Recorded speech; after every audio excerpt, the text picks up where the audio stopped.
Since we were little, I guess. At least with me, I've always been into reading, and so I started out drawing my favorite book characters, and then when I got into anime, that changed into my favorite anime characters. And so, yeah, I've just gotten more and more into art as the years go on. Just my mom and my grandma both do a lot of art things, so I was just always around a whole bunch of art as a small child. And my grandmother taught me how to use colored pencils, and that's mostly what I do. And then I found a really amazing art teacher who taught me how to paint with watercolor, and that's super fun. And I like to use both watercolor and colored pencil to make very strange fantasy creatures that don't entirely make sense. So growing up, I was in a household with a lot of artistic people, not quite in the ways that you would think, but my dad did stained glass and woodcut, and my mom would sew and do just about every kind of crafty project that there was. Every year for Halloween, she would make my Halloween costume, and then when I was about 13, I wanted to make my first one. And I was Fiona from Adventure Time, and it was horrible looking. But I had such a fun time, and it was so much fun to make it. I crocheted my hat. I had a green backpack. It was Gur from Invader Zim, but her backpack was solid green, so I just turned it inside out. And I was like, oh, there we go. Now it's all green. And I just went skirt and a shirt and shoes and called it good. And so growing up, I was exposed to a lot of really creative people in different kind of art mediums that you wouldn't really think quite a whole bunch about. And I just watched a lot of really interesting shows and various movies, and I was like, how did they do that? I want to do that. One of them, actually, a huge inspiration was The Muppets and Jim Henson. I loved Jim Henson and just all the movies in The Muppets. I had a plush Kermit the Frog that I just adored, and I wanted to know, like, how did they make that, Mom? Like, I want to know how they make that. And anytime on PBS, sometimes there would be like a Jim Henson special or any kind of special about artists, I would like immediately glue to the screen and be like, how did they make this? And get really excited about it.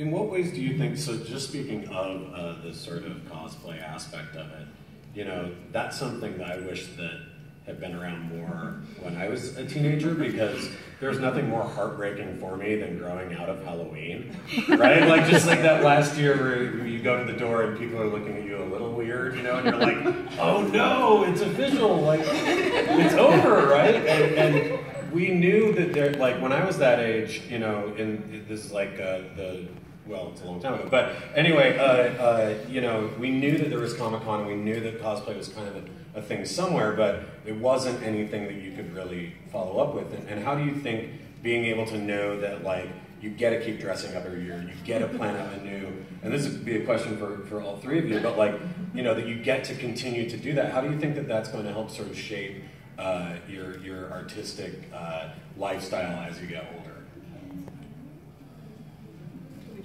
Yes. Okay. So, I want to give my thoughts together here.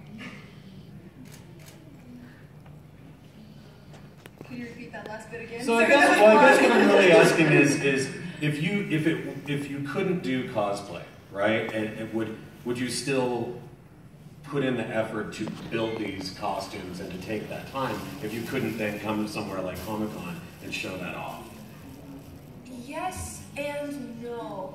When I was younger, for the longest time, I'd always wanted to go to a convention. Salt Lake Comic-Con did not come around until 2013. And I didn't know about Anime Banzai or Salt Fest when that was still alive and it's now super dead. And my mom just told me about these places, and I was like, I want to go. And one of the ways that I would do it, I would actually sew and make like little like swords and shields and armor for actually my little Polly Pockets when I was about 12, and I would just create these little things. And I didn't show very many of my friends or let them know about it, partially because I was that weird kid, and I was just afraid I'd get picked on. But I feel cosplay has greatly pushed my artistic abilities to lengths I didn't even think was possible, because I've only been cosplaying for about 3 years now, and I've been able to replicate some really huge, super. This is one of them. This one isn't as impressive, but for those of you who know Metroid, I have Hero Suit Samus, and I sewed this completely from scratch. So it's yeah.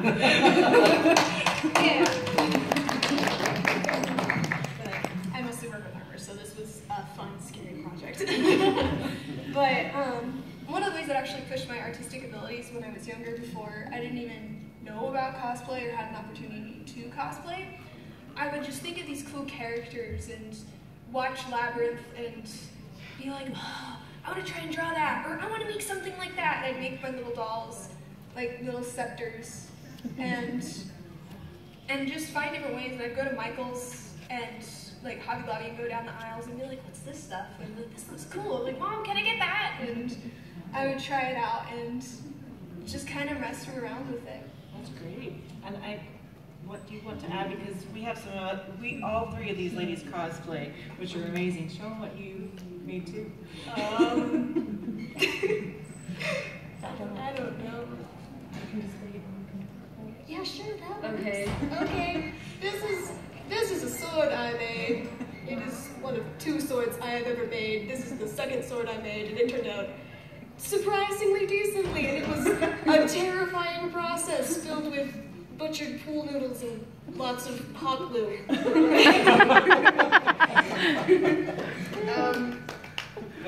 yeah, this was fun and terrifying, and I need my cape and my jacket. I don't want to stand up.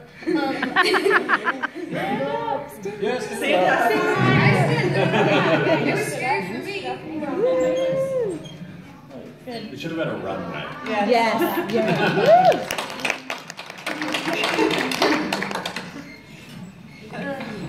Yes, thank you. And how did you two get into cosplay, and what does it inspire you? Just fandoms and just Yeah.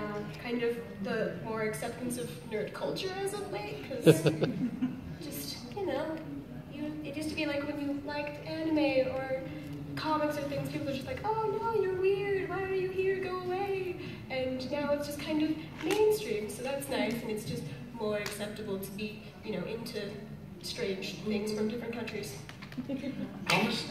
Yes, definitely.